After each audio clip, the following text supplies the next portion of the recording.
ప్రస్తుతం ఆంధ్రప్రదేశ్లో వైసీపీ నాయకులు ఎవరైతే సిట్టింగ్ ఎమ్మెల్యేలు ఉన్నారో వారందరినీ మారుస్తున్నారు. ఖచ్చితంగా ఏదైతే నియోజకవర్గాల్లో ఎవరైతే ప్రజలకి అందుబాటులో ఉన్నారో వారందరినీ మార్చాలని ముఖ్యమంత్రి భావిస్తున్నారని ఒక వైరల్ మెసేజ్ వాట్సాప్ గ్రూప్ లాంటిలో కూడాను హల్చల్ చేస్తుంది. అయితే ఆంధ్రప్రదేశ్లో 175 నియోజకవర్గాల్లోనూ గత ఏడాదిన్నరగా గడప గడపకు మన ప్రభుత్వం కార్యక్రమంలో పెద్ద ఎత్తున స్థానికంగా ఎమ్మెల్యేలు అవ్వచ్చు, ఏదైతే ఆ ప్రాంతపు ఇన్ఛార్జీలు కావచ్చు, వాళ్ళందరూ కూడాను ప్రజలతో మమేకమై వైసీపీకి చెందిన పథకాలు, ప్రభుత్వ పథకాలన్నిటి కూడాను ప్రజల వద్దకు తీసుకెళ్తున్నారు. వీటిని ఆధారం చేసుకొని మార్కులు ర్యాంకింగ్ ఇవ్వటం జరిగింది.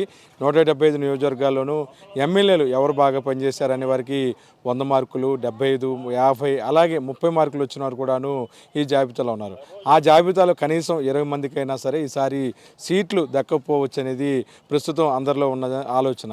అయితే దానికి భిన్నంగా రకరకాలుగా బయటికి ఊహాగానాలు వస్తున్నాయి. స్థానికంగా ఎమ్మెల్యేలుగా బాధ్యతలు వహిస్తున్న వారిని ఎంపీలుగా గౌరవ యువ ముఖ్యమంత్రి వైఎస్ జగన్మోహన్ రెడ్డి గారు ఆ ప్రాంతాలు మారుస్తారని చెప్పి కూడాను వార్తలు వస్తున్నాయి. దీనికి సంబంధించి కూడాను ఏదైతే వైసీపీ ఏదైతే తాడేపల్లి వైఎస్ఆర్సీపీ కేంద్ర కార్యాలయం కావచ్చు, ఇటు ముఖ్యమంత్రి కార్యాలయం కానీ ఏది కూడా మార్పులు చేర్పుల మీద ఒక ప్రకటన చేయలేదు.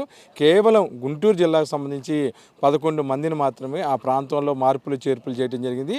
అది సీఎం గారు తీసుకున్న నిర్ణయంలో మొదటిది మనం చెప్పవచ్చు.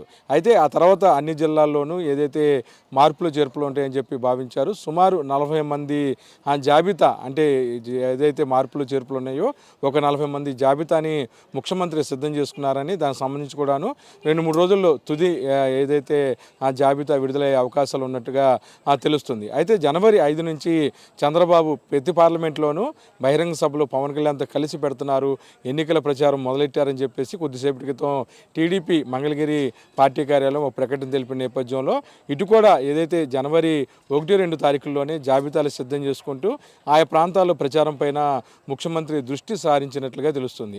ఒక పక్కన వైసీపీకి కలిసి వచ్చే అంశం ఏంటంటే స్థానికంగా ఇప్పటికీ ఎవరున్నారు అభ్యర్థులు, 175 మంది అభ్యర్థులు ఎవరు బరిలో ఉన్నారు అనేది కూడాను ఒక క్లారిటీ అయితే ఇటు వైసీపీ పార్టీలో ఉందని మనం చెప్పవచ్చు. అయితే ఇప్పటికి కూడాను చంద్రబాబు ప్రజల్ని అటు నాయకులను కూడాను మభ్యపెడుతున్నారు. ఏదైతే తెలుగుదేశం పార్టీ, జనసేన పార్టీ చెందిన అభ్యర్థుల జాబితా కానీ వారికి సంబంధించి ఏ ప్రాంతంలో పోటీ చేస్తారనేది కూడాను ఏదైతే టీడీపీ, జనసేన అభ్యర్థులు ఇప్పుడు కూడా ప్రకటించకపోవడం అనేది వాళ్ళ దగ్గర ఉన్న ఒక మైనస్ పాయింట్ అని కూడా చెప్పవచ్చు. మొత్తమే కూడాను గతంలో ఏదైతే రాజకీయ చరిత్ర తెలిసిన వారు అవ్వచ్చు, గతంలో 14 ఏళ్ళ ఇండస్ట్రీ అని చెప్పి విర్రవేగే నాయకులు ఎవరైనా కావచ్చు, కానీ ఏదైతే ముఖ్యమంత్రి కార్యాలయంలో ముఖ్యమంత్రి చేస్తున్న పనులు ఏదైతే మార్పులు చేర్పుల మీద నిజంగానే ఒక విధంగా వారిలో కంగారు, భయం మొదలైనది మట్టికి చాలా స్పష్టంగా చెప్పవచ్చు. యువకుడు చిన్న వయసులోనే ముఖ్యమంత్రి స్థానాన్ని అధోరించిన యువ ముఖ్యమంత్రి వైఎస్ జగన్మోహన్ రెడ్డి 2024లో కూడాను ఇదే రీతిలో రాష్ట్రంలో తన పరిపాలన కొనసాగించే విధంగా ఏదైతే మ్యాండేట్లు అంటే క్యాండిడేట్లకు సంబంధించి కూడాను ఒక ప్రొఫైలు, అలాగే దానికి సంబంధించిన థియరీని కూడా తయారు చేసుకొని దాన్ని ప్రాక్టికల్గా అమలు చేయడానికి జనవరి 5-6 తారీఖులో పూర్తిగా కూడా ఒక జాబితాని సిద్ధం చేసుకున్నట్లుగా తెలుస్తుంది.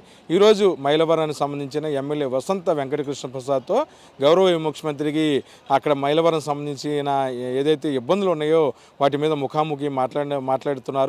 అంతేకాకుండా మైలవరం వసంత వెంకటకృష్ణ ప్రసాద్ ఏదైతే పార్టీకి దూరం అవుతున్నారని వస్తున్న వార్తలను కూడాను వసంత కృష్ణ ప్రసాద్ ఖండించడం జరిగింది. అయితే ఏదైనా సరే ఈరోజు ఆ టీడీపీ కానీ జనసేనకు చెందిన కొంతమంది సోషల్ మీడియా ఉన్మాదులు పెద్ద ఎత్తున కూడాను వైసీపీ నాయకుల మధ్య విభేదాలు సృష్టించేలాగా వాట్సాప్ గ్రూపుల్లో రకరకాల ప్రాపకాండ చేస్తున్నారు. ఈ విషయం మీద స్థానికంగా ఉన్న నాయకులు కూడాను వాటిని కౌంటర్లు ఇస్తున్నారు. ఈ నేపథ్యంలోనే ఇప్పటివరకు కూడాను కేవలం 175 మంది నియోజకవర్గాల్లో 175 మంది అభ్యర్థులు 11 మంది అభ్యర్థులు మాత్రమే వైసీపీ అధిష్టానం ప్రకటించింది తప్ప ఎక్కడా కూడా ఈ వ్యక్తిని మేము ప్రకటిస్తున్నామని చెప్పలేదు. స్థానికంగా ఎమ్మెల్యేలు ఎవరున్నారు అని కొంతమంది ఎంపీలుగా పంపించాలని భావిస్తుంది తప్ప దానికి సంబంధించి కూడాను తుది జాబితా ఏది కూడాను వైసీపీ అధిష్టానం విడుదల చేయలేదు. ఈ నేపథ్యంలో ముఖ్యమంత్రి కార్యాలయం 10 రోజుల నుంచి కూడాను ముఖ్యమంత్రి ఆయా జిల్లాలకు సంబంధించిన ఇన్ఛార్జీలు, నియోజకవర్గ ప్రతినిధులు, ఎమ్మెల్యేలు, మాజీ మంత్రులు, ఎంపీలతో కూడాను సమావేశాలు నిర్వహిస్తున్నారు. ఖచ్చితంగా 2024కు ఒక మంచి లిస్టు జగన్మోహన్ రెడ్డి తయారు చేశారు. అది చాలా సక్సెస్ఫుల్గా కూడాను విజయవంతంగా ఉంటుందని చెప్పి కూడాను ప్రభుత్వ ప్రధాన సలహాదారులు సజ్జల రామకృష్ణారెడ్డి నిన్న కూడా మీడియాతో చెప్పారు. ఈ నేపథ్యంలో ఏదేమైనా సరే వైసీపీకి సంబంధించిన తుది జాబితా ఆధారంగానే టీడీపీ జనసేన జాబితాలు విడుదలయ్యే అవకాశం కనిపిస్తున్న నేపథ్యంలో ఇక్కడ ఏదో ఒక రకంగా హడావుడి కనబడుతుంది తప్ప ఎవరికి ఎటువంటి అన్యాయం అనేది జరగట్లేదు అనేది మటుకి చాలా స్పష్టంగా బయటకు కనిపిస్తున్న అంశం. ఈ నేపథ్యంలో మంత్రులు ఎమ్మెల్యేలు అందరూ కూడాను చాలా హ్యాపీగా ఉన్నారు. కానీ టీడీపీ జనసేన నాయకుల్లో మటుకి వణుకు మొదలైందని చెప్పవచ్చు. ఏంటి మార్పులు చేర్పులు, ఒక స్థానికంగా ఉన్న ఎమ్మెల్యే మీద వ్యతిరేకత ఉంటే వేరే వారిని పెట్టి ఆ ప్రాంతంలో వైసీపీ గెలిచే అవకాశాలపై ముఖ్యమంత్రి ఏదైతే దృష్టి సారించిన విధానంపైన అందరూ కూడా ఇప్పుడు చర్చించుకుంటున్నారు. ఏదైనా ముఖ్యమంత్రి రాజకీయ వ్యూహకత ముందు ఇటు చంద్రబాబు కానీ ఇతర పార్టీ నేతలందరూ కూడాను ఓడిపోయారని మనం చెప్పొచ్చు. వీడియో జర్నలిస్ట్ విజయకృష్ణతో కలిసి ఐ డ్రీమ్ కోసం అబ్దుల్ అలీం, ముఖ్యమంత్రి కార్యాలయం, తాడేపల్లి.